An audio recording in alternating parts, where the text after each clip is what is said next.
Boa tarde, pessoal. Conseguem me ver e me ouvir? Só para confirmar. Boa tarde, pessoal. Sim, Rafa. Beleza. Pessoal, meu nome é Rafael Dias, eu sou CEO da Enjoyvet Cursos Profissionais. Agradeço a todos pela presença nessa palestra. Muito obrigado. Será uma palestra muito bacana ministrada pela doutora Paula Irusta, um tema muito importante que é a urinálise. Antes de começar a palestra, eu só queria dar alguns recadinhos, pessoal. No dia 17, 18 e 19 de abril, teremos o nosso curso de PIF, FIV e FeLV, como tratar e como diagnosticar e tratar esses inimigos dos gatos. Será um curso online e ao vivo, com a médica veterinária doutora Camila Ferreiro, e é um curso muito bacana, porque essa questão de PIF, FIV e FeLV estão cada vez mais comum nas rotinas dos bichanos, né? E foi um curso muito pedido pelos nossos alunos. Então, atendendo a pedidos, segue esse curso e você que é de qualquer lugar do Brasil consegue participar, porque é um curso online e ao vivo.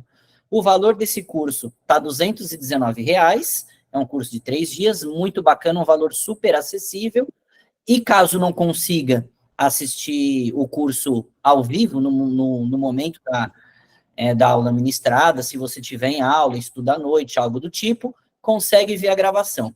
A compra é feita pelo nosso site, beleza?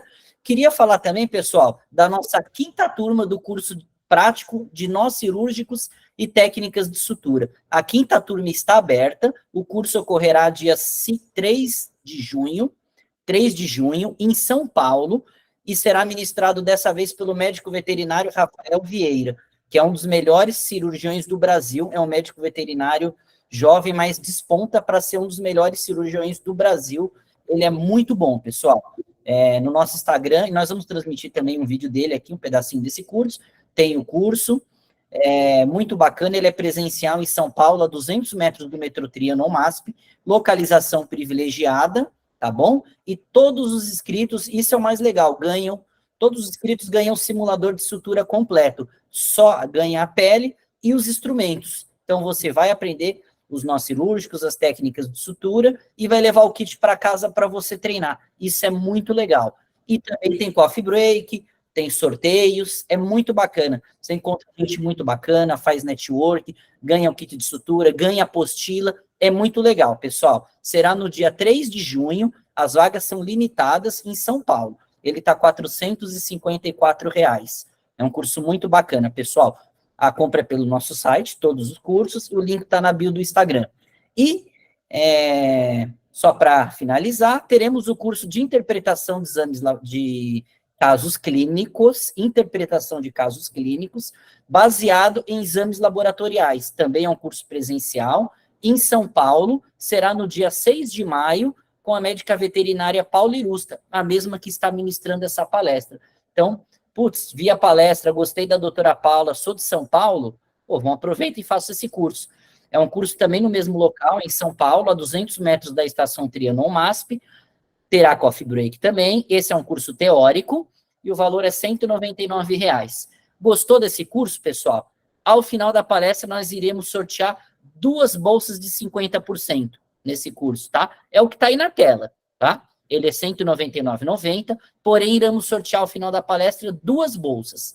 Para participar, é só preencher o formulário. Nós iremos enviar um formulário de presença e um formulário de participação no sorteio. Por quê, pessoal? Às vezes, só compensa para a pessoa que é de São Paulo, ou que não mora tão longe, ou que tem disponibilidade para vir até São Paulo participar do curso. De repente, a pessoa é de um outro estado e não tem condições de vir participar do curso, se ganhar a bolsa, pode tirar a vaga, a oportunidade de uma pessoa que queira fazer o curso. Então, nós pedimos para preencher esse formulário, pessoal, somente as pessoas que estiverem efetivamente interessadas, tá bom? Caso você tenha adquirido esse curso eu já comprei o curso, eu posso cancelar e efetuar uma nova compra? Não, pessoal. Se você já adquiriu esse curso, você não pode efetuar uma nova compra. Porém, o valor, ele fica disponível, o valor correspondente à bolsa, a metade desse curso, ele fica disponível por 90 dias para você utilizar em qualquer outro curso nosso, seja presencial ou seja online, beleza? Então, a gente pede para assinar o formulário de participação no sorteio só quem efetivamente tiver interesse, beleza? Pessoal, quem puder, tira um print da tela, faz um stories, um print, uma foto da tela, faz um stories e marca a gente, @enjoycursos, que ajuda a gente bastante, tá bom, pessoal? Lá no Instagram, posta lá assistindo a palestra, beleza? Só vamos transmitir rapidinho um vídeo de suturas da última turma, da quarta turma. Em seguida, as meninas vão apresentar a palestrante e iniciamos a palestra. Obrigado, pessoal. Uma boa tarde.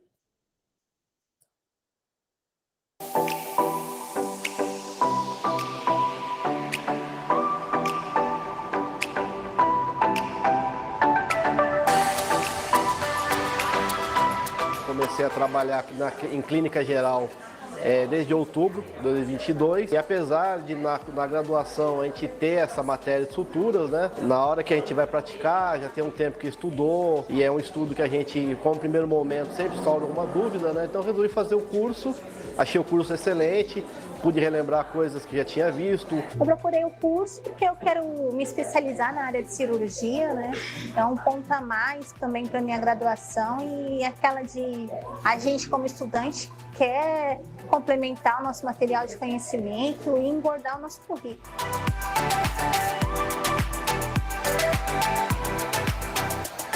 É um curso extremamente didático, totalmente voltado à prática e está me ajudando muito. Estou gostando bastante da didática, dos materiais. Acho um grande diferencial, principalmente os materiais que a gente ganha, né, para a gente fazer o treinamento, porque não adianta a gente vir para a aula, vir para o curso e depois não ter como ter aplicabilidade no curso, né? Então, por isso que me fez vir de Minas para cá, para São Paulo, para poder fazer o curso e correr atrás de mais conhecimento e treinar.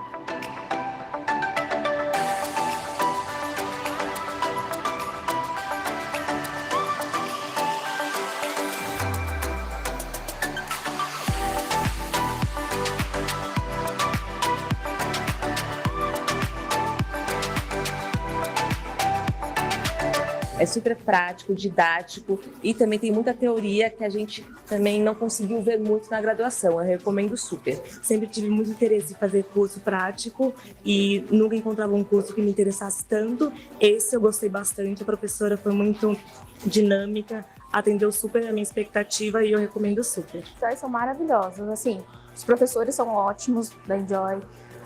Dúvidas que você tem, o pessoal tudo é nota 10 para todas as dúvidas, ajuda.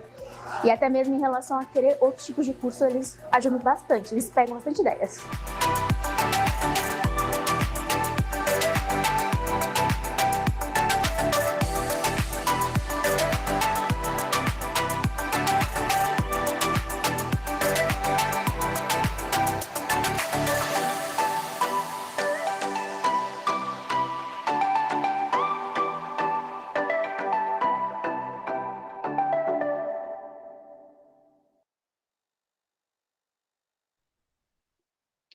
Olá, boa noite, pessoal. Bom, antes de conversar, vou dar alguns avisos. O sorteio só valerá para quem estiver ao vivo, tá?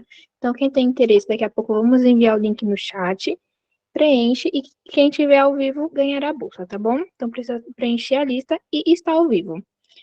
E também a Enjoy está patrocinando um sorteio para o grupo de estudos GEPFMU e GEPAMBI Morumbi. Esse é o sorteio de um livro de semiologia veterinária. Então, quem quiser participar, só entrar no Instagram do GEPFMU ou GEPA AMB Morumbi, tá bom? Bom, a doutora Paula Irusta é formada pela Universidade do Grande ABC, fez residência em patologia clínica pela AMB Morumbi, mestrado em biociência animal pela Faculdade de Zootecnia e Engenharia de Alimentos, USP, é docente na disciplina Clínica Complementar ao Diagnóstico na AMB Morumbi, é orientadora do GELAB da AMB Morumbi, docente da disciplina de Patologia Clínica e Agentes Infecciosos e Resposta Imune do Centro Universitário CURA, é orientadora do GEPAFO, da AFAM, e proprietária e responsável técnica da VetCell Diagnóstico Citológicos Veterinários. Então, doutora, agora eu passo a palavra para a senhora. Obrigada, Thaís. Boa tarde a todos. Sejam todos muito bem-vindos e bem-vindas. Espero que essa nossa horinha aí de conversa seja seja proveitoso para todos nós aqui, tá? Fiquem muito à vontade para colocar perguntas no chat. Vocês vão reparar que eu estou sempre de olho aqui do ladinho, é porque o meu celular está do lado, com o chat aberto. Então, assim, a qualquer momento que vocês queiram fazer uma pergunta, fazer uma colocação, colocar alguma coisa da rotina de vocês, podem colocar no chat, e aí a gente faz uma coisa bem dinâmica, tá? Aí a gente vai conversando, eu respondo logo a pergunta, e a gente discute sobre. Então, fiquem bem à vontade para a gente fazer aqui uma grande roda de conversa, tá bom? Uma grande mesmo, né?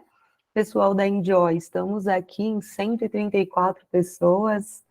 Bastante gente te prestigiando, Paulinha. Né? Me sinto muito feliz por ter movido aí esse assunto, eu não, né? Esse assunto ter movido aí essa quantidade de pessoas, é um assunto que eu tento trazer a relevância que tem esse exame na rotina, não só para quem está no laboratório, mas para quem solicita esses exames. Então, ter aqui mais de 100 pessoas me deixa muito satisfeita. Então, vamos lá. Eu vou compartilhar minha tela com vocês e vou pedir, por favor, eu paro de conseguir ver a câmera aqui no meu computador, então eu vou pedir para, assim que vocês conseguirem ver, eu vou mexer, vocês me situem no chat, tá bom? Se vocês me ouvem, veem os slides, por favor.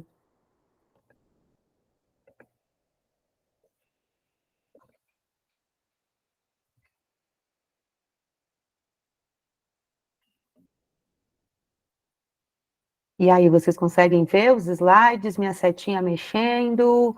Dá Me para ver, ouvem? Paulinha, tá ótimo. Ai, perfeito. A Bianca tá falando que é sua aluna e vão ter prova de urinálise amanhã. Se puder já dar umas dicas, acho que ela vai gostar. Bianca, sua danada! Olha aí, ó. Né? Vê que Seja de boba a Bianca não tem bem-vinda. nada. Bianca esperta, ligeira. Seja bem-vinda, Bianca. E muito obrigada aqui pela participação de uma galera que me conhece de sala de aula. Vocês são muito queridos, viu? Então, tem uma galerinha aqui que já me conhece, que sabe, então, que é bom a gente trocar, né? Então, eu gostaria muito que vocês também partilhassem aí a vivência, a observação do estágio, o que vocês ouvem falar, e a gente vai batendo papo aqui, tá bom? Então, bora. O que a Enjoy me convidou a fazer, né, Paulinha, vamos fazer uma palestra, né, para mostrar para o pessoal sobre o que a gente vai falar no curso, algum ponto desse mundo da patologia clínica. E quem já foi meu aluno, quem me conhece, quem é meu aluno, sabe da bandeira que eu levanto, da importância de mostrar a relevância que o exame de urina tipo 1, um simples exame de urina, tem na rotina de qualquer atendimento, né? Então, a hora que o Rafa, que a Tamires veio conversar comigo, eu falei, vamos falar de urinálise, né? Que toda oportunidade que eu tenho para trazer isso aí em foco, eu não quero perder essa oportunidade. Então, eu venho aqui com vocês para tentar mostrar alguns pontos, né, que a gente precisa considerar e parar para refletir sobre esse exame tão simples que tem que ser mais utilizado na rotina. E eu vou tentar mostrar para vocês o quanto que ele vai ajudar vocês nessa rotina, tá? Então, como a Thaís me apresentou, sou professora da Anhembi Morumbi, do Centro Universitário FAM, atuo aí sempre na área do diagnóstico, né, a área que eu gosto, é a área que eu sempre me propus a estudar, então é onde eu tenho vivência, né, então o que eu puder colaborar com vocês nesse meio aí do diagnóstico, fiquem à vontade para perguntar, e se for uma perguntinha que desvia um pouco desse caminho, eu vou até onde eu consigo, e depois a gente vem aí de atrás da informação, e fiquem à vontade para me contactar. Beleza? Então, vamos lá. Quando a gente pensa na urinálise, né, no exame de urina, o termo urinálise, na veterinária, a gente costuma mais utilizar essa terminologia, tá? Urinálise, a análise da urina. Mas na medicina humana, os médicos costumam mais usar o exame de urina tipo 1, né? Mas é a mesma coisa. É uma análise, a análise mais básica possível da urina, tá? E quando eu fui montar essa palestra, né, eu fui atrás de algumas informações pontuais para organizar aqui, começou a me levantar aí uma curiosidade de falar desde quando é feita a urinálise? Quem começou a analisar a urina? Eu fui começar uma pesquisa aí nesse foco, né, e aí eu fui vendo que o exame de urina foi o primeiro exame laboratorial que foi aí desenvolvido e foi começado a ser analisado para avaliar um paciente. E isso, observem, há muito e muito tempo atrás. Então, civilizações muito antigas já começavam a dar uma devida importância para essa solução que é excretada, né, do organismo. Então, observem que lá na Babilônia, os médicos babilônicos, eles já prestavam atenção nas características físicas da urina. Então, uma urina de um indivíduo que não sente nada é amarelinho claro, não tem muito odor, e quando começava a ter alguma diferença dessas características físicas, eles já começavam a se atentar nisso. Então, já acontecia uma observação das características físicas desse material, né? Os egípcios, eles prestavam bastante atenção com relação à produção, à frequência de eliminação dessa urina e, como consequência, observar também a retenção que esse indivíduo acabava apresentando também. Nossa, mas ele não está eliminando com a mesma frequência que normalmente ele faz? E eles começavam a se atentar a esses detalhes. E os hindus já foram além, né? Eles começaram a associar o sabor, ou seja, sim, os hindus aí provavam urina com o intuito aí de detectar um sabor aí mais adocicado e associaram isso, conseguiram entender então que nesse material existia mais glicose, mais açúcar do que deveria. E aí foi se entendendo também algumas coisas sobre a diabetes tipo 2, a diabetes mellitus, né?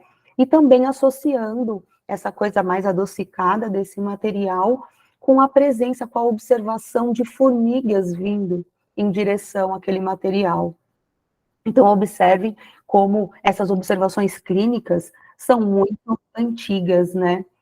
E é o que a gente ainda faz, né? Que é essa observação clínica do nosso paciente. Mas a urinálise começou realmente a colaborar, a trazer mais informação aí nesse nosso meio interpretativo, quando a análise química, a avaliação dos compostos químicos dessa urina foi começada a ser avaliado. Então, avaliação de pH, avaliação de presença de proteína ou de molécula de glicose, presença de cetona, nitrito. Quando começou a se estudar essa parte mais de elementos químicos dessa amostra, aí realmente essa interpretação de tudo o que esse material tem a apresentar começou a ficar mais relevante para uma rotina clínica, para uma rotina médica, né? E aí, em meados de 1800, Richard Bridge foi aí um dos pioneiros, um dos médicos pioneiros a começar a estudar o sistema renal. E é lógico que não tem como a gente pensar em sistema renal sem pensar nesse resultado final, que é a urina, né? Em entender, em compreender esse material. E um ponto bastante relevante, e que alguns de vocês já devem ter ouvido falar, de uma forma indireta, mas já devem ter ouvido falar desse senhorzinho aqui, Henry Banks Jones, que estudou, avaliando a urina, estudando as características da urina, conseguiu, então, aí caracterizar o primeiro marcador tumoral, marcador neoplásico em urina, que é um marcador utilizado até hoje, que é a proteína de Banks-Jones, que ocorre a sua presença em grande concentração em casos de pacientes com mieloma múltiplo, com processos neoplásicos malignos de plasmócitos. Então, no caso de mieloma, é uma característica a gente encontrar uma grande concentração dessa proteína específica, que, lógico, né, foi nomeada com o nome dele, proteína de Banks-Jones. Então, a gente observa uma hiperproteinemia e, como consequência, a gente vai observar uma proteinúria, ou seja, proteína na urina de origem pré-renal, né? Devido ao excesso de proteína circulante, a gente vai ter essa consequência desse excesso de proteína na urina. Então, são coisas que já vêm de muito tempo, mas que é o nosso dia a dia, que a gente continua se baseando para conseguir aproveitar o máximo de informação que esse material nos traz, tá? E também, quem já participou aí de uma aula, quem me conhece um pouquinho em sala de aula, já deve estar pensando, aí, ó, lá vem ela com fisiologia. Porque, gente, para que você consiga compreender um organismo doente, não tem como, se você não compreender como ele funciona no seu fisiológico. Então, sim, fisiologia é a base de tudo. E eu trago muito isso nas minhas disciplinas de patologia clínica, de agentes infecciosos de resposta imune, e, na verdade, eu acho que qualquer coisa que eu venha conversar, eu vou dar um jeito de trazer fisiologia, porque ela é básica, ela é essencial para tudo, tá? Então, para a gente conseguir, e eu tenho certeza que vocês vão, ao fim da palestra, vocês vão se dar conta disso, para você conseguir entender a importância desse material, se a gente não recordar do processo fisiológico de como ela é formada, realmente fica algo meio obscuro. Mas a gente vai relembrar alguns pontos da fisiologia aqui, e vocês vão ver que vai fazer muito sentido, tá? Quando a gente pensa na urina, a urina, então, é um subproduto que é secretado pelos rins, ou seja, é uma produção de um material cheio de elementos que realmente precisam ser excretados desse organismo, que vai ser depositado na bexiga e a gente excreta através da uretra, né? Muito, muito, muito basicamente, é isso que é a urina. E quando a gente pensa nesses elementos que devem ser excretados, nós estamos nos referindo ao metabolismo, ao resultado do metabolismo das nossas células. Que para que elas façam, cada uma, o seu processo de metabolismo, o seu processo de homeostase, os elementos devem ser eliminados.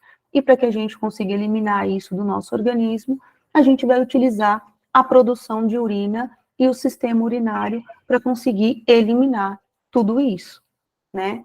E quando a gente pensa nessa urina, e a gente para pensar nos rins, a gente precisa se lembrar que a unidade funcional do rim é o néfron. E quando a gente fala dos néfrons, quando a gente fala néfron, é uma coisa muito ampla. Porque o néfron, ele possui tantas funções que se a gente não parar e a gente não se situar dessas funções, fica uma coisa meio, né, umas lacunas aí em aberta. Quando a gente fala em néfron, a gente está falando em glomérulo, ou seja, capacidade de filtração do sangue, e a gente fala de túbulos renais, capacidade de reabsorção, de excreção, de secreção de diversas moléculas, ou seja, vamos trazer de volta o que vai ser benéfico para esse organismo, ou vamos eliminar o que está em excesso ou que não é necessário para esse organismo, certo? Então, quando a gente pensa em rim, a gente está falando de todas essas funções. E quando a gente pensa nos néfrons, né, a gente precisa lembrar que nós temos mais de um tipo de néfron. Nós temos os chamados néfros corticais e os néfros justamedulares, né, que os diferenciam pela localização no tecido renal. E a gente consegue ver, ó, morfologicamente, que os néfros justamedulares são mais longos. né? Eles possuem aqui, ó, suas alças, a alça de Henle mais longa. Ou seja, esses néfrons aqui acabam tendo uma capacidade tubular maior do que os corticais. Todas as espécies domésticas, pelo menos, que eu não vou falar todas as espécies, que quem sou eu, não estudei todas as espécies, né? Ia ser até excessivo falar isso. Mas as espécies domésticas, nós temos, então, tanto cortical como justamedular, tá? Aí, quando a gente começa a lembrar desses pontos fisiológicos, eu começo a trazer aqui algumas provocações para vocês do dia a dia, que vocês já devem ter percebido.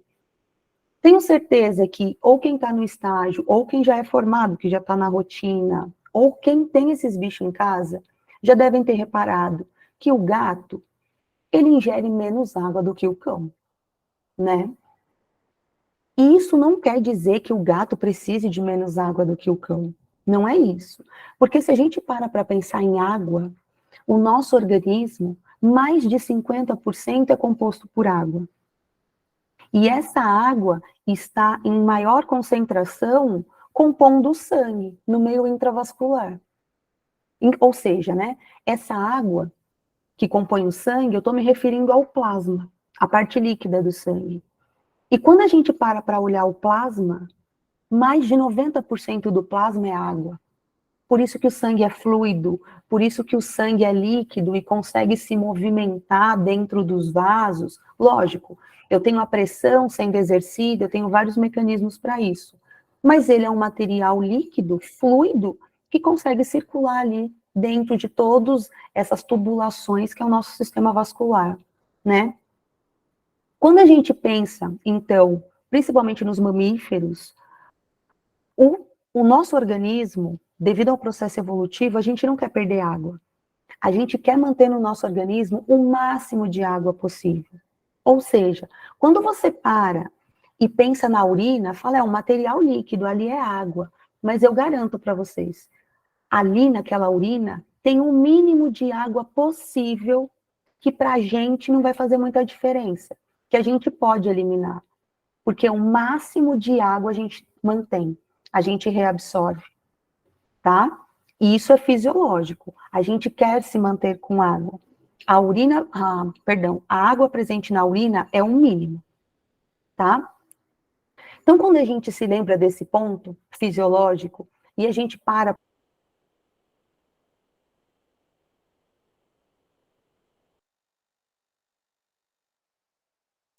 Não.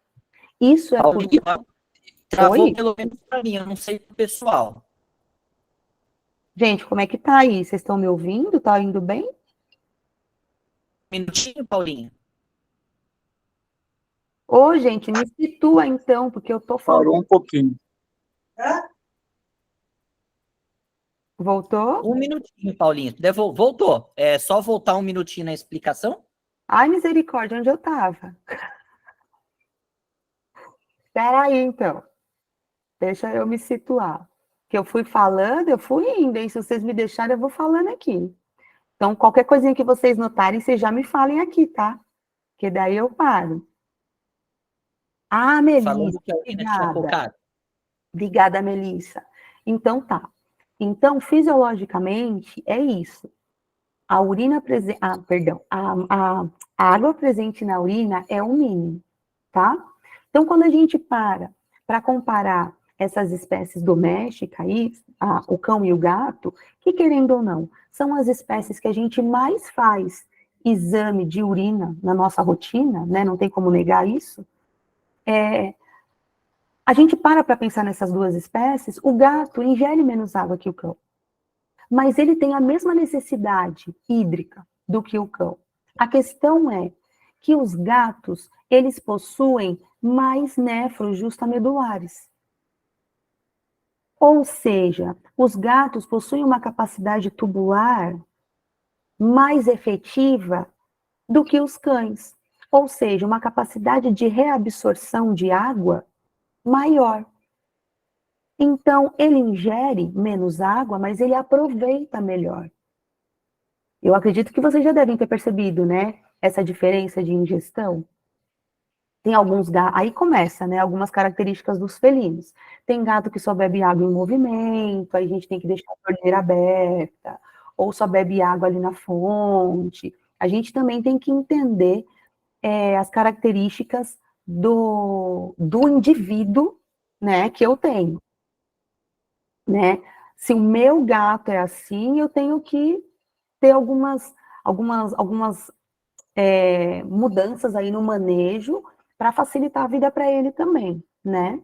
Mas, normalmente, o gato, sim, bebe menos água que o cão por causa dessa característica, tá certo? Mas os dois precisam estar hidratados, precisam ingerir água, tá? Não é que o gato precisa de menos. Deixa eu só ver aqui algumas perguntinhas. Deixa eu ver aqui a Glauciene. Ah, Glauciene, fisiologia. É isso, né? Algumas coisas a gente observa, aí uma observação clínica, mas tem algumas coisas que a gente precisa ir para a teoria mesmo, né?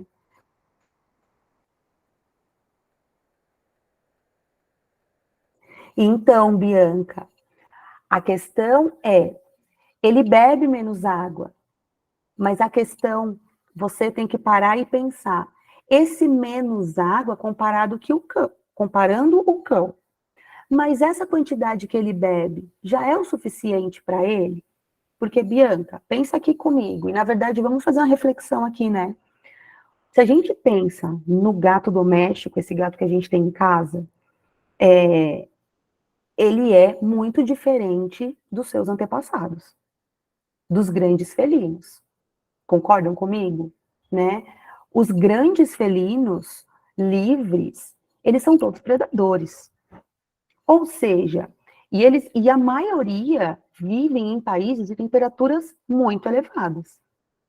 Então, pensa num predador, num grande felino, que tem que ficar sempre alerta com a caça, né? Alerta aí com outros animais. Se toda hora ele tivesse que parar para beber água porque está com sede, porque está calor, eu corri aí atrás de uma presa, nossa, cansei, vou parar para beber água, né? Então, devido ao processo evolutivo, ele já teve que ir criando algumas mudanças no seu organismo para se adaptar a essa condição. E uma grande diferença entre os grandes felinos, animais de vida livre e os nossos de casa, é que os felinos são carnívoros verdadeiros. Ou seja, quando eles ingerem a carne, eles também acabam ingerindo água presente naquele material, naquela musculatura. Então, a ingestão de água dele também vem através da alimentação. Só que os nossos gatos aqui de casa, o que eles comem? Ração seca. Então, a gente diminui a ingestão natural de água desses animais. Por isso que vocês já devem ter ouvido muitos veterinários, é muito importante dar sachê, né, dar ração úmida para eles, que é mais uma forma de ingestão de água, porque ele está comendo e está ingerindo um grande volume de água. E isso é bastante importante, tá? Então, na verdade, Bianca, a gente para olhar esse indivíduo como espécie. E tudo o que ele veio evoluindo e tendo de mudança e a situação dele hoje. Como que a gente pode colaborar com essa fisiologia mediante a situação que temos hoje? Então, você associar uma ração seca, nós temos rações de uma ótima qualidade.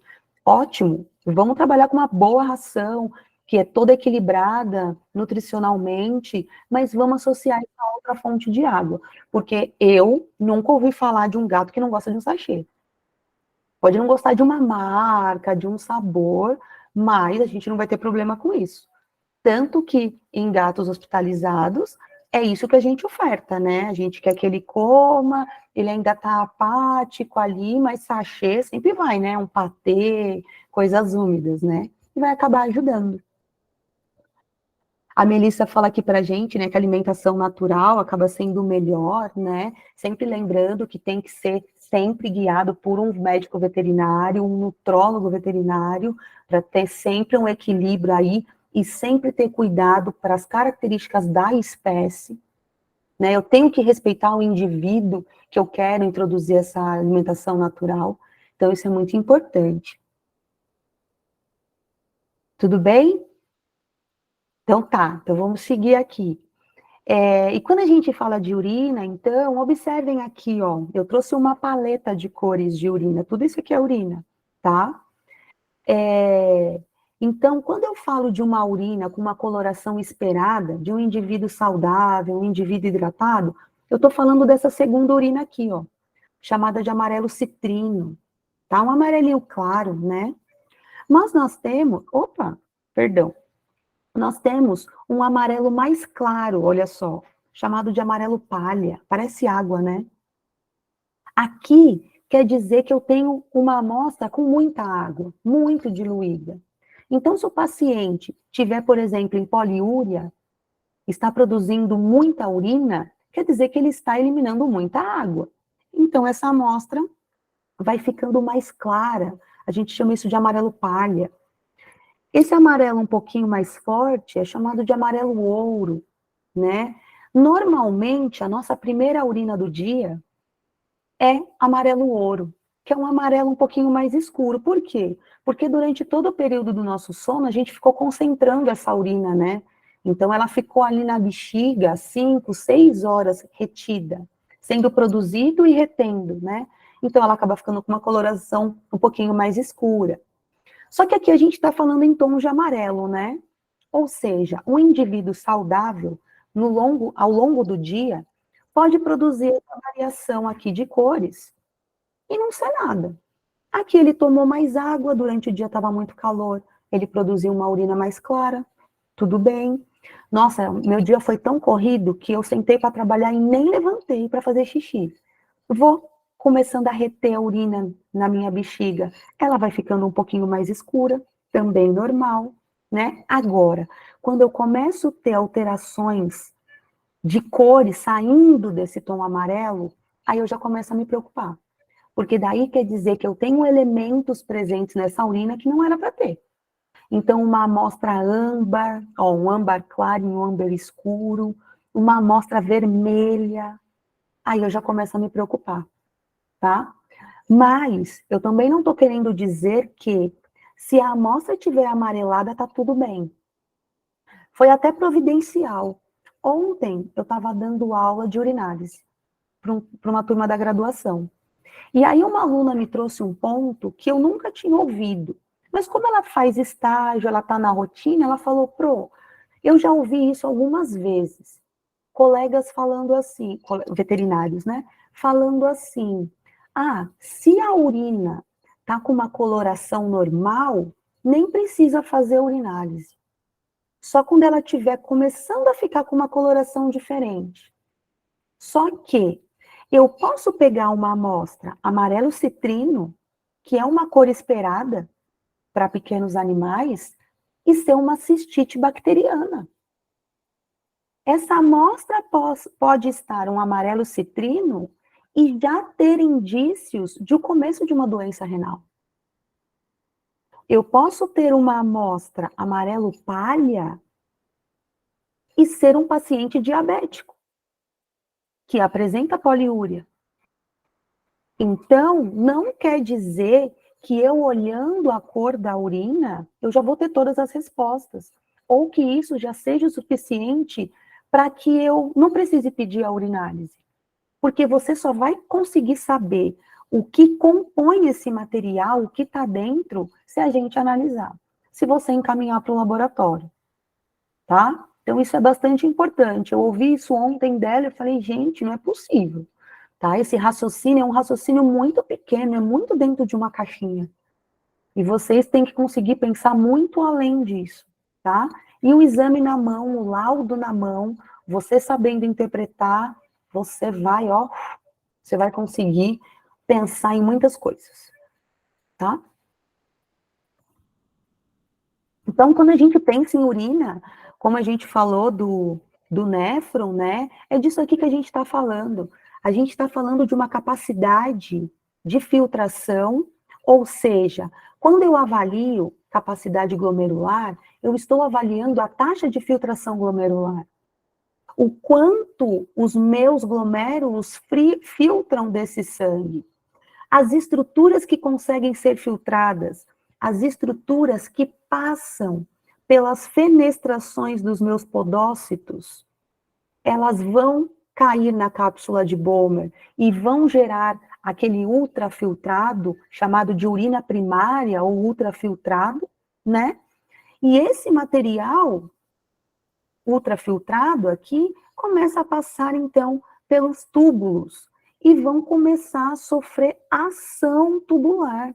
Olha só, gente, quantas ações tem os nossos túbulos. Olha quanta coisa acontece quando esse material, esse ultrafiltrado, começa a passar pelos túbulos. Se vocês prestarem atenção aqui, nós temos a maior parte do processo de reabsorção acontecendo em túbulo proximal, e a partir aí da alça de Henle, túbulo distal, túbulo coletor, a gente vai ter muitos trocadores, né? Quando eu troco uma molécula pela outra, então, para eu reabsorver alguma, eu secreto a outra, como, por exemplo, talvez seja o que vocês estejam pensando agora, cadê ela aqui, ó, do sódio e potássio, né? Aqui, ó, do sódio e potássio, para eu reabsorver o sódio, eu preciso secretar potássio, para eu conseguir reabsorver o sódio, eu também reabsorvo o cloro. Então, aqui eu tenho muitas ações moleculares que determinam o que eu vou trazer de volta para a circulação e o que realmente precisa ser eliminado, tá? Então, a função tubular é o que vai determinar aí quem que fica, quem que vai. Desse material que foi filtrado, quem que a gente precisa trazer de volta? A molécula de água vai sofrer muita ação tubular. Observem quantos canais aqui, ou trocadores, eu tenho de ação com água, né? Por quê? Porque o máximo de água eu quero trazer de volta. Então, quando a gente para pensar como essa urina é produzida, minha gente, olha quanta ação não acontece para que aquela urina apareça, para que aquela urina passe por aqui pelo túbulo coletor e vá parar lá na bexiga, passe pelos ureteres, né, e vai parar na bexiga. Ou seja, ela traz muita informação. Além dela trazer informação sobre a capacidade do glomérulo de filtrar e a capacidade do túbulo de reabsorver, de secretar e de eliminar, no geral, ela também traz tudo que estava no sangue. Porque vocês já pararam para pensar que a urina é o resultado da ação do néfro, mas em quem? No sangue. E a gente está falando do sangue cadê minha seta? Aqui. Do sangue que entra pela arteríola aferente, só que ele já passou por todas as células do organismo. Ele vem trazendo informação de todos os tecidos. Ou seja, quando você analisa uma urina, você não está avaliando apenas a capacidade do glomérulo ou a capacidade tubular. Você também está analisando o que entra por essa arteríola aferente e vai sofrer ação glomerular e tubular. Então, é um material rico em informação do organismo inteiro, do todo. Tá certo? Então, essa é a grande importância aqui. Deixa eu ver aqui a Flora, que mandou uma mensaginha aqui para nós.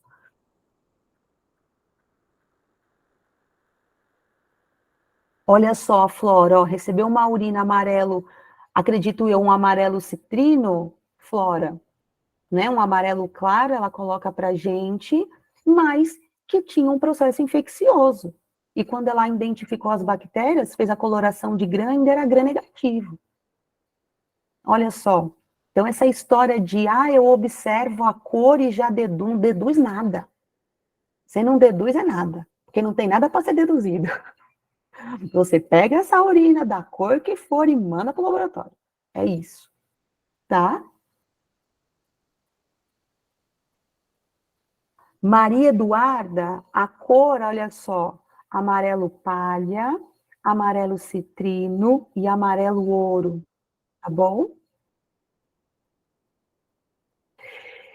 E é lógico que esse processo de ação, né, de filtração, de função tubular, eu preciso de um rim funcional, mas além disso, a gente também tem a ação do sistema renina-angiotensina-aldosterona, atuando e estimulando muitas vezes ou aumentar principalmente a ação tubular ou diminuir essa ação, dependendo da condição aí desse nosso paciente. Não sei se vocês se recordam, mas o sistema renina-angiotensina-aldosterona é o sistema que tem aí, né, como principal ação. Esse sistema é complexo, eu vou falar para vocês. Toda vez que você vai estudar ele, descobriram algo novo, tem coisa a mais para estudar. É um sistema bastante complexo. Mas, num geral do geral do geral, ele é o sistema que vai regular a pressão sanguínea, tá? Então, observem, todos esses mecanismos que são gerados aqui têm o intuito de aumentar a pressão sanguínea. E como que a gente consegue aumentar a pressão sanguínea? Aumentando o volume. Então, na verdade, todas essas ações aqui são para aumentar a entrada de água, aumentar o volume que é reabsorvido. Se a gente aumenta volume, a gente aumenta a pressão. E o sistema renal, ele é tão maravilhoso que quem dá o start para esse sistema começar é o próprio rim. São as células da mácula densa que fazem parte do aparelho justaglomerular. Então, o próprio rim identifica ele interpreta que nós estamos tendo uma baixa de pressão do sangue passando, e aí ele mesmo aciona esse sistema renina-angiotensina-aldosterona para que várias ações comecem com o intuito de aumentar o volume. Tá? Então, com todas essas ações, principalmente vindas do rim, a gente consegue, então, no caso, aumentar a pressão. Com isso, a gente filtra mais, a gente tem mais ação tubular, a gente tem mais função renal. Tá certo? Então, quando vocês param para pensar na fisiologia renal, não tem como a gente não pensar em urina. Então, de uma forma, com um aspecto mais prático, não tem como pensar em avaliar sistema urinário sem pensar em urina. Mas não é só isso. A urina não serve só para ver sistema renal. Tá? Isso é importante que fique claro. E aqui eu trago alguns exemplos de algumas situações que não estão diretamente relacionados ao sistema urinário e que uma urinálise vai te responder muitas dúvidas e muitas perguntas.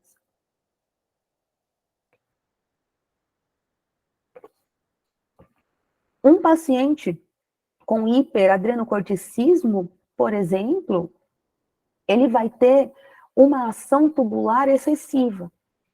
Ou seja, ele vai reabsorver mais sódio, eliminar mais potássio pelos túbulos. Então, a gente acaba tendo uma urina, muitas vezes, com algumas características, não especificamente de hiperadreno, mas quando você tem uma urina onde você acaba tendo um processo de absorção maior, o que pode fazer com essa densidade acabe ficando um pouquinho mais alta. Um paciente que, quando você associa a urinálise com eletrólitos sanguíneos, você começa a ver um aumento de sódio, uma diminuição de potássio, e você sabe que isso é tubular, lógico, associando a manifestações clínicas ao histórico desse paciente, você já começa a conseguir avaliar que esse paciente pode ter alguma ação excessiva tubular. Um paciente com diabetes mellitus, devido à sua hiperglicemia, ele vai ter como consequência a glicosúria, presença de glicose na urina, o que a gente observa na urinálise. Rabdomiólise, doenças hepáticas, doenças hemolíticas, a gente começa a ver excesso de proteínas na circulação, excesso de bilirrubina na circulação, que como consequência vão aparecer na urina, porque já chega em excesso para o glomérulo filtrar. E com isso, acaba indo parar na urina. Então, rabdomiólise, doenças hemolíticas, a gente vai ver presença de sangue oculto na amostra. Doenças hepáticas, devido à icterícia, a gente vai ver bilirrubinúria presente no laudo. Diabetes insípidos. Diabetes insípidos é quando eu tenho um desbalanço da vasopressina, do hormônio antidiurético. Ou seja, eu começo a perder muita água através da urina, porque eu não reabsorvo de forma adequada. Então, eu vou ter uma urina muito diluída, com uma densidade abaixo do normal, né? Meu paciente começa a perder muito líquido, pode começar até a apresentar desidratação. Então, associado às manifestações clínicas, eu também consigo pensar nesse tipo de doença metabólica. E classificação de azotemia, você pode estar pensando assim, mas, Paula, azotemia, que significa aumento de ureia e creatinina no sangue, é devido a uma disfunção renal. Eu concordo com vocês, né? Isso é uma azotemia renal. Devido à perda de função renal, a gente começa a ver acúmulo de ureia e creatinina. Mas nem toda azotemia é devido à disfunção renal. Eu posso ter azotemia pré-renal. Eu posso acumular ureia e creatina no sangue porque eu estou filtrando menos. Um paciente hipovolêmico, um paciente desidratado, ele vai ter uma diminuição da taxa de filtração glomerular, o que vai levar a uma azotemia pré-renal, antes do rim. Do mesmo jeito que o meu paciente pode apresentar uma azotemia pós-renal. Quer dizer, a causa de base é no trato urinário inferior. Um paciente, por exemplo, que está tendo extravasamento de urina na cavidade, a gente tem como resposta fisiológica reabsorver esse excesso de líquido. O mesotélio tenta eliminar esse líquido livre reabsorvendo, ou seja, o mesotélio traz de volta para a circulação essa ureia e create que já estavam lá na bexiga. Isso é uma causa de azotemia pré-renal. Então, a gente consegue fazer essa diferenciação também associando a urinálise dentro dessa nossa investigação clínica, tá? Então, aqui eu trouxe alguns exemplos. Observem todas as possibilidades de diagnóstico que a gente pode conseguir chegar a conclusões com a urinálise. E olha que eu nem comi todo o meu. Acho que tem gente com o microfone aberto, por favor. Então, a gente sempre associando a urinálise dentro de uma pesquisa clínica, tá? Eu não estou falando para vocês, então agora com uma urinálise na mão eu vou chegar a todos os diagnósticos. Não é isso. Porque quanto mais exame você tiver associado, exames realmente que são complementares entre si, quanto mais informação você tiver associado a uma boa anamnese, a um bom histórico, você vai conseguir, então, chegar cada vez mais perto do seu diagnóstico, tá? Então, por isso que a urinálise deve ser um exame de triagem. Deve ser considerado um exame tão importante quanto um hemograma, por exemplo. A gente tem que andar com os dois juntos, olhar para os dois laudos para tentar entender o nosso paciente. E isso eu estou querendo dizer para vocês em qualquer indivíduo que você determine que exames laboratoriais serão relevantes, tá? E se tratando de um indivíduo geriátrico, um indivíduo senil, ou até um idoso, não existe nem possibilidade de você não pedir. Tem que estar presente o exame de urina nesses pacientes com uma idade já mais avançada, tá? Eu não estou falando nem de um idoso doente, eu estou falando de um paciente senil, já chegou aí nos seus 7, 8 anos, clinicamente não está manifestando nada, mas vamos fazer exame de check-up? É aquele tutor que vem agora para acompanhar esse senhorzinho para ver se está tudo bem? Urinálise tem que estar presente, tá?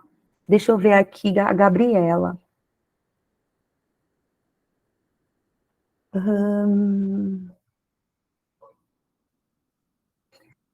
Porém,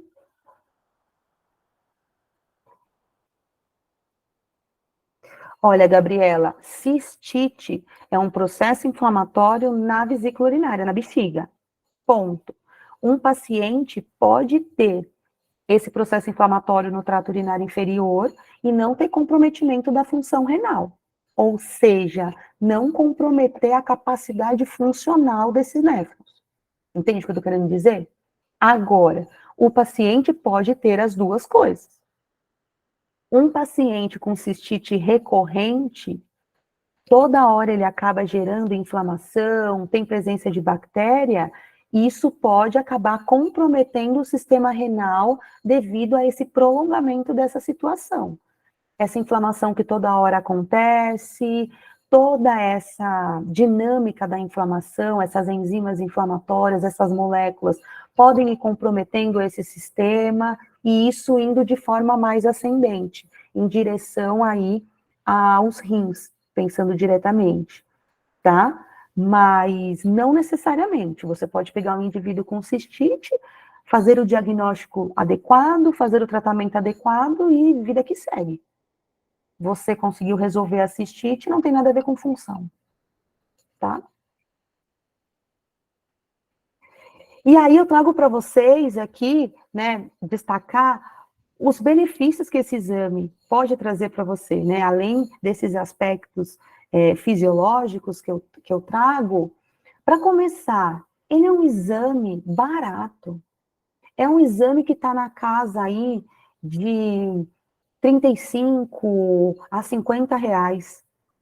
É um exame barato, é um exame que o laudo sai no mesmo dia, porque a urina é um material que tem que ser processado no mesmo dia. Não existe a possibilidade de eu deixar a urina na geladeira e fazer amanhã, eu, patologista clínica, tá? Então, o laudo sai no mesmo dia.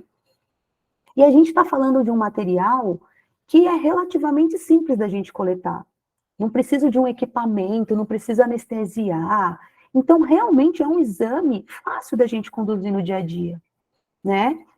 Ele também traz aí o benefício de detectar algumas doenças no começo, né? Ou seja, a gente conseguir ter o diagnóstico precocemente de alguns processos patológicos, né? Como, por exemplo, um paciente que ainda não é azotêmico, mas ele já começa a apresentar uma urina com uma densidade menor do que deveria, alguns traços de proteinúria, você já consegue, então, perceber que isso é sinal de disfunção renal, mesmo ele ainda não acumulando ureia e creatina no sangue. Então, você já vai conduzindo esse paciente, você já vai tendo um novo manejo, uma nova condução para esse indivíduo, tá? Então, ela traz bastante informação antes de muitos outros marcadores. É lógico.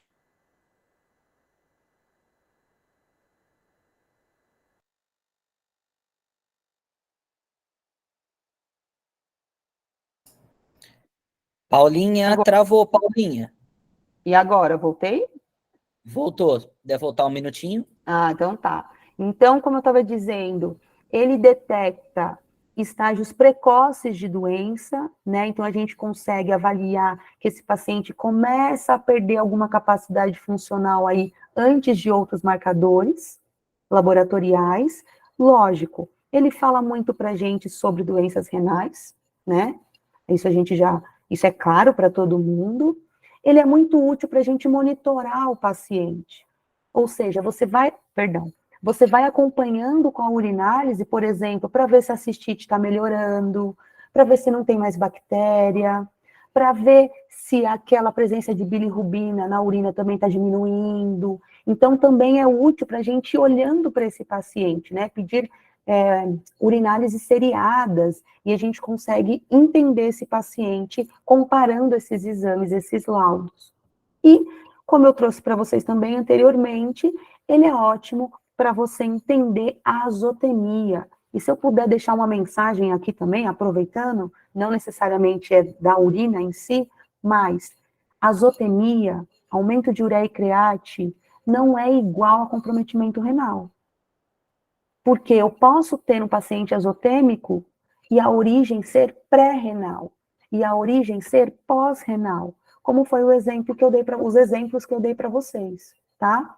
Então, não caiam nessa falácia, vamos, né? Posso dizer assim, que toda vez que tem ureia e create alta, é só rim. Você precisa ir muito além disso, como eu comentei anteriormente, né? Você pensar assim, é você pensando numa caixinha desse tamanho. E veterinário tem que ter um raciocínio amplo, tá? Então, se lembrem, a azotemia pode ter outras origens e não necessariamente disfunção renal. E aqui eu venho num ponto que eu quero comentar com vocês rapidamente, até o nosso tempo aí já está se esgotando, mas é um ponto importantíssimo, tá? E que quem não está na bancada, quem que não está no lab, muitas vezes passa despercebido, que é a chamada fase pré-analítica dos exames laboratoriais. Todo exame laboratorial, ele é composto da fase pré-analítica, analítica e pós-analítica. Ou seja, pré-analítica, tudo que está envolvido antes dessa amostra chegar na minha bancada do laboratório. A fase analítica sou eu trabalhando, processando essa amostra. E a fase pós-analítica é tudo o depois dessa amostra processada. Ou seja, olhem quantos elementos estão envolvidos em uma elaboração de um exame laboratorial. Observem, então, que quando você pensa num exame, você não está associando essa responsabilidade só a mim, que sou a patologista clínica que vou processar o seu exame. Mas isso começa, a responsabilidade desse exame começa quando você preenche a requisição. Quando você armazena esse material de forma adequada, quando você coloca no tubo, no recipiente adequado, quando o mensageiro que você chama do laboratório para ir buscar, ele traz de uma forma refrigerada, armazenada adequadamente. Na fase pós-analítica, como que você interpreta o laudo que eu liberei para você? Como que você vai determinar a terapêutica baseado na sua interpretação do laudo? Tudo isso compõe compõe o processo de elaboração de um exame laboratorial. E eu digo a você, eu não, quem sou eu para falar, né? A Sociedade Brasileira de Patologia Clínica e Medicina Laboratorial Humana, ela vem trazendo vários dados para a gente em vários anos, e em 2010, ela já relatava que de 46% a quase 70% dos erros dentro do exame laboratorial ocorrem devido à fase pré-analítica. Ou seja, uma coleta em tubo inadequado, falta de informação na requisição, volume inadequado mandado para o laboratório, isso interfere no resultado final. Isso interfere na minha fase analítica, que, como consequência, interfere na sua interpretação, interfere na terapêutica, na sua condução clínica. Isso é muito importante que vocês levem em consideração. Você clínico, você cirurgião, não você patologista clínico, mas você que é o responsável por mandar essa amostra para a gente. E patologista clínico é responsável basicamente por todas as etapas, porque a gente colabora, né, de forma direta ou indiretamente com todas as etapas. E em 2018, o percentual, olhem só, já saiu do 40 e poucos por cento, já foi de 60% a 70% os erros da fase pré-analítica. E a gente está falando de situações que a gente passa em qualquer exame laboratorial. A gente passa por isso. Quando vocês pensam em exame laboratorial, vocês já estão pensando no desenvolvimento desse laudo, desse exame. Então, a gente precisa ser muito parceiro nisso. Gente, olha uma urina que eu recebi. Isso aqui é rotina, isso aqui é verdade nua e crua. Eu recebi essa urina aqui, ó, para fazer a urinálise. Num pote, num porta-lâmina. Daqui deve ter o quê? 3 ml de urina? 4? Porque é lógico, né? Essa urina foi recusada. A gente não processou essa amostra. Mas a gente precisa ter cuidado com a qualidade dessa amostra que é encaminhada para a gente conseguir garantir um laudo de qualidade. E, lógico, uma condução clínica que você possa confiar nesse laudo, né? Que é isso que eu quero como patologista, que você confie 100% nos meus laudos, tá? E, como eu disse para vocês, a urina, ela tem que ser processada no mesmo dia. Não tem como. Porque a partir do momento que essa urina, ela é eliminada, ela é excretada, ela é retirada da bexiga, a gente já começa a ter alteração na sua composição. Por isso que ela tem que ser analisada o mais rápido possível. Ah, Paula, mas eu não tenho laboratório na minha clínica, eu mando para o lab, guarda na geladeira, preserva ela refrigerada. Mas eu preciso saber desses cuidados. Eu preciso saber que tem um volume mínimo para análise representativa, que se eu quero pesquisar bactéria, eu tenho que coletar por cistocentese. Eu não posso passar pelo trato urinário inferior, porque eu tenho microbiota. Eu tenho presença de pelo na genital dos meus pacientes. E ali tem bactéria, é normal. Tá? Então, eu preciso ter alguns cuidados que são muito relevantes, mesmo para quem não está do lado de cada bancada, que é a nossa área, né? A área de processamento. Tá certo? Gente, era isso que eu queria conversar com vocês, esses pontos que eu queria enfatizar e talvez trazer luz para algumas coisas que passa, a gente não tem uma rotina tão corrida, a gente já chega num momento que a gente faz as coisas tão no automático e não para refletir em pontinhos básicos, características fisiológicas, por exemplo. Então, esses são os pontos que eu acho relevante a gente começar uma conversa, a gente trazer à tona, para a gente pensar aí nessa urinálise que tem que fazer parte da rotina de vocês, tá? Acrescentem, comecem a pedir, para quem não pede ainda, coloca, sabe aquele perfil check-up que todo mundo conhece? Perfilzinho check-up básico, que só é amostra de sangue e urinálise. Vocês vão ver que vão abrir muitos caminhos para vocês de interpretação e, como consequência, conclusão diagnóstica. Tá certo?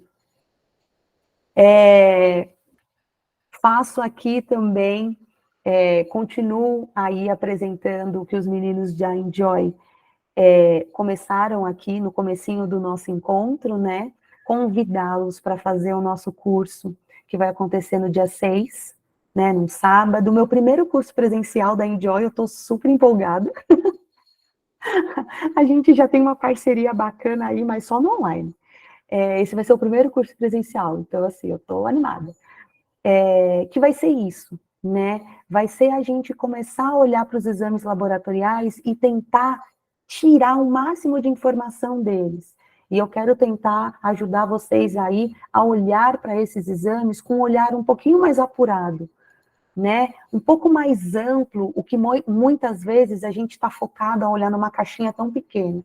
Então, olhar tudo que esses exames podem trazer de informação para a gente dentro de um contexto clínico perante um indivíduo doente, tá? Então, vocês vão ser muito bem-vindos no dia 6, nesse nosso encontro presencial, que vai ser ótimo, não tenho dúvidas disso, só por ser presencial e a gente ter essa troca, tenho certeza que vai ser o máximo, tá bom? Todas as informações mais detalhadas, o Rafa falou, mas entrem aí, né, em contato com a Enjoy no Instagram, vocês vão ter todas as informações. E Em nome da Vetcel, muito obrigada, né, por vocês terem vindo, por vocês serem aí mais de 100 pessoas dispostas a me ouvir aí no meio da semana. E só elogios, hein, Paulinha? Nossa Muitos senhora, hein, devem o estar chat tá... trabalhando. Tô vendo aqui. Muitos O devem pessoal estar tá elogiando demais. trabalhando. Ai, fico muito feliz, tá? Mas, Fico Paulinho, muito uma coisa assim, eu contente. falo sem medo uma coisa e não é puxando o saco. Eu nunca vi alguém reclamar de uma aula sua. Nunca vi. Se eu falar, eu já vi, é mentira. Não vi. Eu É tenho, verdade. vou Não dizer que tem também como. nunca me chegou aí relatos sobre a aula em si, isso é verdade. Então, que bom que eu consigo aí trazer esse assunto que muitos, antes de pensar em patologia clínica mesmo, falar, nossa, uma disciplina de laboratório, ai que chato, já vem aí com alguns preconceitos bem estipulados, e que bom que eu consigo sempre driblar isso e Muito mostrar o mesmo. quão grande a patologia clínica é dentro de diversas especialidades e do dia a dia da maioria dos meus colegas veterinários. O lab está no meio aí da rotina de vocês e vocês têm que saber aproveitar da melhor forma, né? É Então, verdade. esse é o meu papel e é disso que eu gosto de falar e estou sempre aí, disposta a falar sobre isso. Então, É novamente, isso. muito obrigada, Mas meninas. não vai embora, Paulinha, a gente vai fazer o sorteio. Tá bom. E eu não consegui ler aqui todos em tempo real, mas muito obrigada. Estou vendo aqui Só elogio. muitos elogios, muito obrigada. E espero encontrá-los aí. Tem uns alunos meus aqui, né, que a gente vai se encontrar aí pelos corredores. Tem aluno seu, tem muito, bastante. Eu espero encontrá-los, então, no nosso curso. Vai ser muito bom conhecê-los pessoalmente, a gente bater papo, tomar café ali no coffee break. Vai ser muito bom. É verdade. Olha só, pessoal, nós vamos fazer os sorteios, tá? Mas ainda não comprem antes do sorteio, porque vocês podem ganhar as bolsas, tá? Então, Verdade. só para lembrar, dia 17, 18 e 19 de abril, tem o curso online ao vivo de PIF, FIV e FeLV, como diagnosticar e tratar esses inimigos dos gatos, com a doutora Camila Ferreiro, online e ao vivo, inscrição pelo nosso site. Dia 6 de junho, às 9 horas, tem a 5ª turma do curso de nós cirúrgicos e técnicas de sutura, presencial em São Paulo, no mesmo lugar do curso da Paulinha, 200 metros do metrô Trianon MASP, localização privilegiada, tá bom? Todos os inscritos ganham um kit de sutura, apostila, e o curso também tem coffee break, então vale muito a pena, porque não adianta você aprender sutura em algum outro lugar, e depois, vou treinar onde? Vou treinar em casca de banana? Vou treinar em língua? É ruim, né? É legal você ter o simulador, a pele, que inclusive simula as 3 camadas da pele, é bacana.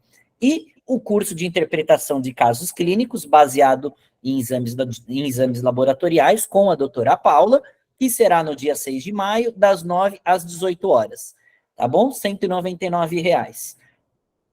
Vale super a pena, também vai ter coffee, é muito bacana, pessoal. Eu vou parar de gravar aqui e em seguida faremos os sorteios, tá bom? Obrigado a todos pela presença, todo mundo, pessoal pedindo para mandar a lista de sorteio, vamos dar mais 1 minuto, não dá mais tempo, fechamos, infelizmente, a gente mandou a lista de sorteio algumas vezes aí no chat, as meninas já fecharam e já jogaram na planilha do Excel, não vai dar tempo. Eu vou parar de gravar e faremos o sorteio. Pessoal, segue a gente no Instagram, tá bom? @enjoycursos e a Vetcel também, @Vetcel com 2 L's, _Diag. Vamos lá, pessoal.